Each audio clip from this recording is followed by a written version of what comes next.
On today's Locked On Jayhawks, why the addition of Jayden Dawson from Loyola Chicago is a much better fit than when Kansas added Rylan Griffen from last offseason.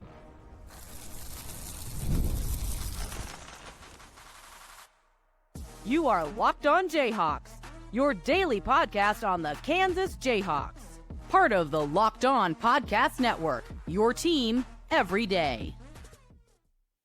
What's going on? Derek Johnson here. This is Locked On Jayhawks. Thanks for making it your first listen every day. Thank you to everydayers catching each and every episode. We are free and available wherever you hear podcasts, as well as at YouTube, where you can like and subscribe to the show. And on today's edition of Locked On Jayhawks, we are going to compare and contrast Jayden Dawson coming into the program this offseason as a pickup for KU basketball and Bill Self from Loyola Chicago, compared to what they were getting last offseason from Rylan Griffen. What can we learn from that? Is this a better fit for KU? And kind of hindsight 2020 to figure that stuff out. We'll also get to our KU superlative of the day, which is something we're going to do of, who's the best at this among the players on the current KU basketball roster. First, today's episode of the show is brought to you by Monarch Money. Take control of your finances with Monarch Money. Use code LOCKEDONCollege at monarchmoney.com for 50% off your first year. Okay, so Jayden Dawson, I think he's going to play similar to the Rylan Griffen role, so to speak. Like Rylan Griffen was mostly used as the 3 for KU, but with kind of a shooting guard that could play the 2 or the 3. Because of a more slight frame and not the best rebounder, you didn't really want him having to play the 4. Maybe there were some minutes here or there over the course of the season, specifically when KJ was out. But I do think I want to make a comparison and contrast about, because it's easy, and I think this is helpful from a standpoint of, okay, you get all excited for these transfer additions, these prospects, but then you forget about the ones from years past that it didn't really work out as well. And so even though I think Rylan Griffen came in as the better player, that maybe ranked higher, maybe better in a vacuum, it doesn't mean he's the better fit for this team or for Bill Self. And so obviously we, kind of await another portal edition or multiple in competition to see where Dawson kind of shakes out. Like, is he going to be a 5th starter? Is he going to be the first guard off the bench? Is he going to be an 8th man? Like, that'll kind of be determined on what else happens with the roster and how he performs during the offseason. But I do think from a standpoint of looking more toward adding fit and the role that he would specifically play, I think it's interesting is kind of being the 2-3 floor spacer for you. Now, in taking these stats, I don't want to compare what Dawson did last year at Loyola Chicago to what Rylan Griffen did last year at Kansas. I want to compare because you're trying to see, okay, is there something we missed or is there something good about Dawson coming into the program? So I want to compare Rylan Griffen his last year at Alabama to what Jayden Dawson did last year at Loyola Chicago to see if we maybe did miss something, that we weren't aware of. So I did a little compare and contrast between Jayden Dawson and Rylan Griffen. If you're watching on YouTube, you'll see this, graphic, And the thing about these two players, there are some similarities. So Griffen, 11 points per game at Alabama, was a more efficient player. His effective field goal percentage closer to 58%. Jayden Dawson's closer to 53%.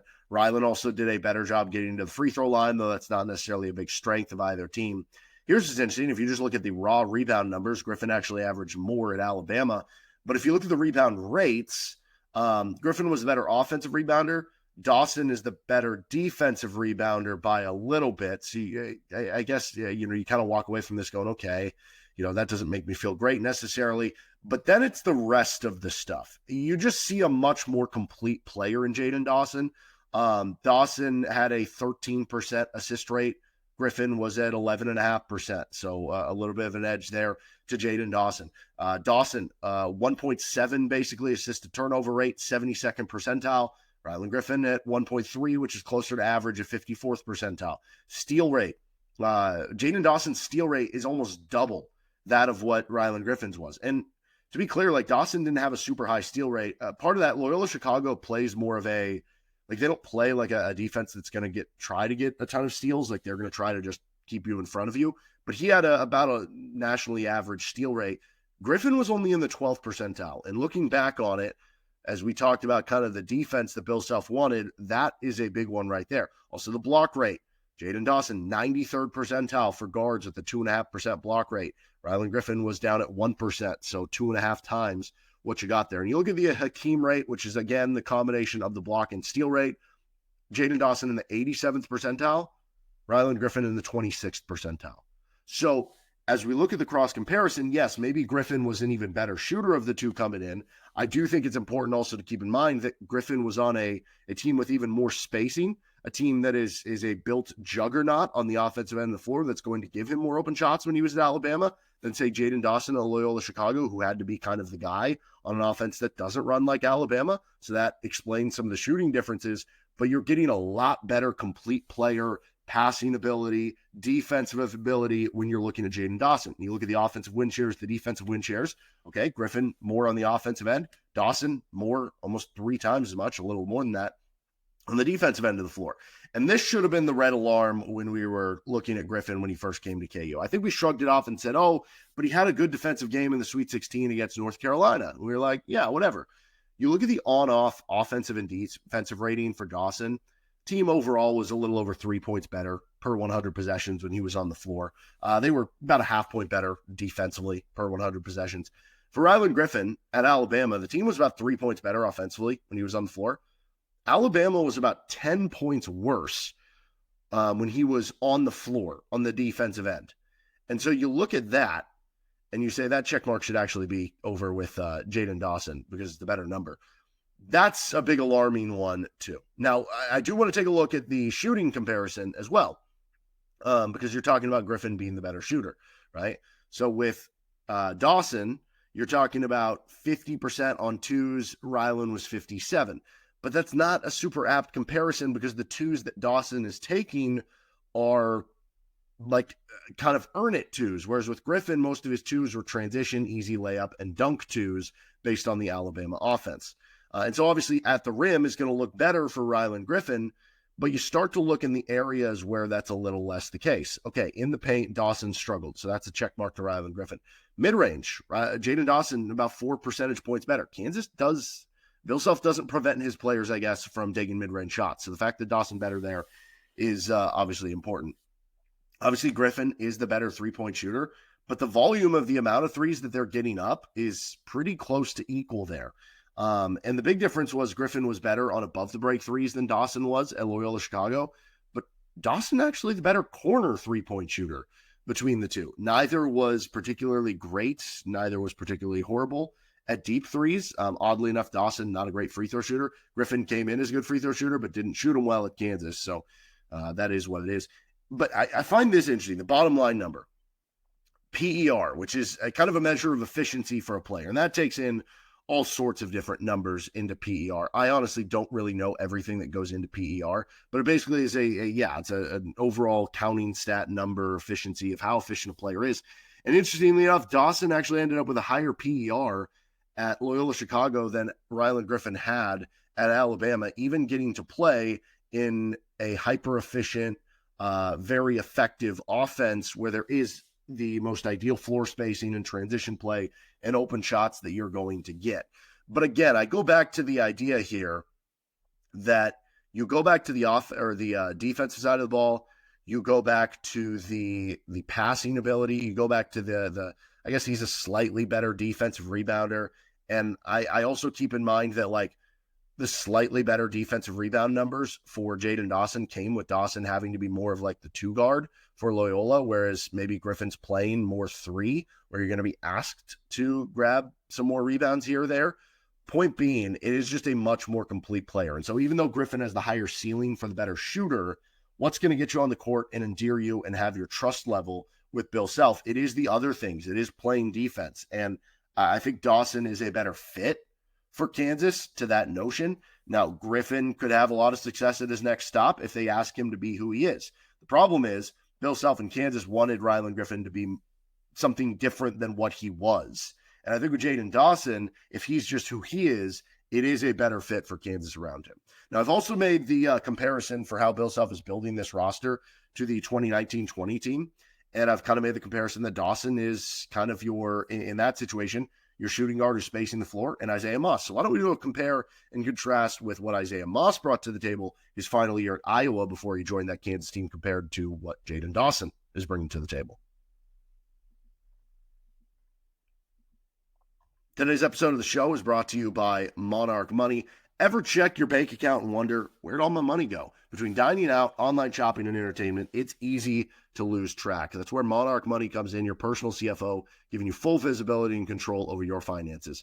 Monarch Money isn't just a budgeting app, it's a complete financial command center. You can track all your accounts, investments, and spending in one place. So you just stop managing your money and start building wealth. One of the many reasons to use Monarch Money is the all-in-one convenience. Instead of juggling multiple apps, you can use Monarch to check your finances, track spending, and even plan long-term goals. Take control of your finances with Monarch Money. Use code LOCKEDONCOLLEGE at monarchmoney.com for 50% off your first year. That's monarchmoney.com. Locked on College is the code for half off your first year with Monarch Money. Thanks for joining us here on Locked On Jayhawks. Don't forget to make Locked On College Basketball your second listen every day, or Locked On College Football as well. So I have a comparison between Jayden Dawson and Isaiah Moss, who is somebody that I think is interesting in the role he played for that Kansas team, where he was the floor spacer on a team that had a dunk, everything, good defensive center in Udoka. That's what you're hoping Flory can be. It had your All-American guard in Dawson. That's what you're hoping Peterson can be. Obviously, the game's different there, but the type of role. If you're talking about that secondary ball handler who's a good defender, that was Marcus Garrett. I think Melvin Council kind of tries to fill that role on this year's team. Trey White is the wing that you had with, you had Christian Brown, Ochai Agbaji that you worked on the wing. And then Isaiah Moss on that 2019-20 team, his role is, I think, going to be kind of similar to Jayden Dawson's role. And so I wanted to make a comparison. I think I said before the break to his time at Iowa, I actually wanted to compare, because we're comparing his role specifically, I wanted to compare his 1 year at Kansas and, what he brings to the table in comparison to that. So for comparing Dawson to Isaiah Moss in his 1 year that he played in Lawrence, you're looking at Moss being a guy who shot about 51% on his effective field goal rate. Well, Jayden Dawson shot better than that at Loyola Chicago. Dawson was better getting to the free throw line than Isaiah Moss was in his year at Kansas. The defensive rebound rate is identical. Dawson at Loyola Chicago, 10.4 defensive rebound rate. Moss at Kansas, 10.4 defensive rebound rate. The assist rate, Moss 14.2%, Dawson 13.2%. So there's some interesting comps there, although Dawson did a better job avoiding turnovers than Moss did his 1 year at Kansas. The steal rate close, Dawson 2%, Moss 2.2%. Dawson actually a better shot blocker, which there is kind of a heavy correlation between guards when they can have like decent block numbers. I remember that used to be like an NBA draft thing. And it was such a big deal with like Dwayne Wade, for instance. He was so good at blocking shots for a guard. That really tells a tale about how good you are on the defensive end if you're a guard that like blocks. There's a weird correlation there. One thing that's interesting, the usage rate for Dawson, much higher than Moss. So that'll be something that he has to adjust to, but it's just something that he was required to do as one of the best players on Loyola Chicago that he won't have to do as much at Kansas. And you look at the on-off D rating for Isaiah Moss, and this is a guy in Moss who, he was obviously more impactful on the offensive end in his ability to kind of space the floor and what he provided from that standpoint of things. The on-off ratings that I had on there, I believe, were actually from his Iowa days when they were 7.5 points worse on the defensive end, whereas that was on the offensive defense stuff there. So you're, again, getting a better defender, I think, in Dawson than what you had with Isaiah Moss coming in. But Moss, is he the better three-point shooter? I think that's kind of an interesting comparison that you could have between these two guys. So Dawson actually, comes out pretty well in some of these. Like if you look at 2-point percentage, it's close enough, but like Dawson better than Moss in 2-point percentage. Dawson 10 percentage points better than Moss at the rim, better in the paint, 8 percentage points better in the mid-range. The 3-point percentage for Moss was 34.8%. And then you're looking at Dawson, okay, slightly above that, with Moss a little bit more threes attempted. Both guys were really good from the corner. Moss was a little bit better from above the break. Moss was also better on deep threes, though it was a little bit lower volume. Moss also the better free throw shooter, but you total it up, the effective field goal percentage actually better for Dawson. The true shooting percentage actually better for Dawson, and the PER better too. And so I messed this up again. Again, this should say 2018-19 for Iowa for those numbers for Isaiah Moss. So some of the numbers that we talked about earlier were Moss's numbers at Kansas. These numbers right here, these shooting numbers, were Moss coming in from Iowa. And so if you're just comparing the shooting numbers for Moss coming in compared to what Dawson did, you're talking about that Dawson is as kind of as good of a shooter as him and compares favorably in a lot of areas. And then we go back to the idea that, yes, like you're talking about somebody in Dawson who is a better defender, who is probably a more complete player than Isaiah Moss. And even though that role gets scaled down a little bit at Kansas with the players around you, I think that is encouraging to say, okay, if we're making this 2019-20 comparison with KU, can Peterson be as good as Devon Dotson? I mean, there's a chance he could be better. Like if Peterson could end up being like the best player in the country, right? But still, Dotson was like a top 10 player in the country. So if we just want to say, can he be as good as that? Like that's still very high expectation to have on someone. Can Flory be as good as Doak? I don't know. Doak was a top 5-6 player in the country that year. I think Flory's going to have a really good year and take another step forward. I don't know that I'd be predicting that. So if you're just making the comparison, you're already a little worse off there. That team had Ochai and Christian Braun, even though Christian Braun was a freshman and Ochai was still inconsistent at that point. That's probably better than what you have on the wing right now with Trey White, even though I like the fit of Trey White as well. Again, Marcus Garrett probably going to be a better defender than Melvin Council. The offensive end, you could actually say Council might actually give you a little bit more punch than Garrett. But overall, I don't know, maybe you take Garrett right now without seeing Council. But I do think this scenario where, like, I think Dawson could be better than what Isaiah Moss was that year. And the beauty of that team is that even if you're not as good as that team, but you compare favorably in that you're 95% of that team was so far ahead of the rest of the pack. Like if you look at Ken Palm adjusted EM, that even if you're a little worse version of that, you're still one of the 5 best teams in the country. Okay. And so you might be better in this position specifically. And so I really like this Jayden Dawson pickup. I like the role that he's going to play for KU. And I do think, as we've talked about, Kansas needing to work this portal more for fit necessarily. That's something they've done well. And I think Jayden Dawson kind of exemplifies that in a very perfect way for KU. We're going to finish up the show here with a little KU basketball superlative of the day on today's episode. Who's the fastest player on this Kansas basketball team? Thanks for joining us here on Locked On Jayhawks. Thanks for making it your first listen every day. We're going to have another compare and contrast episode on tomorrow's show. We're going to be comparing Melvin Council to AJ Storr. That might sound silly. You have a guard, you have a wing, but kind of similar ideas in a little bit about their game, being good in transition, being athletic.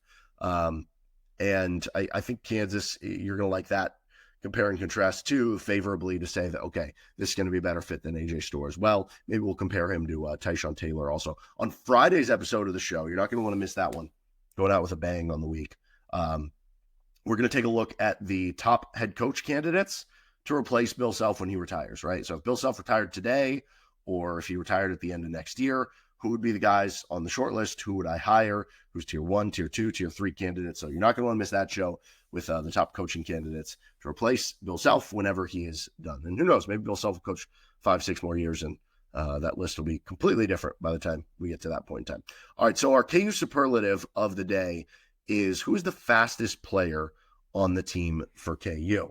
And I do think you can have an argument between a couple guys, but I think it comes down to a couple guys here. So I think Peterson's a good athlete. I don't know that I'd say he's the fastest guy on the team. McDowell and Shelby probably wouldn't argue them. I think Trey White's a good athlete for a wing, but not going to argue him. Like Calderon's a good athlete, but again, not going to argue him. Tiller, foot speed's not necessarily like, he's got a little bit of footwork and quickness, but I don't think he's like the fastest guy in the world. I think this comes down to Melvin Council or Elmarko Jackson for the fastest guy on the team. You watch some of the highlights, some of the tape of Melvin Council, that dude can go. And there's a reason why there have been some comparisons from Bill Self, from CJ Moore, from other people of note comparing Melvin Council and Tyshawn Taylor. The lengthy guard who has that sort of speed is kind of the reason why. Now, Elmarko Jackson, I think at his best, would probably be the fastest guy on the team.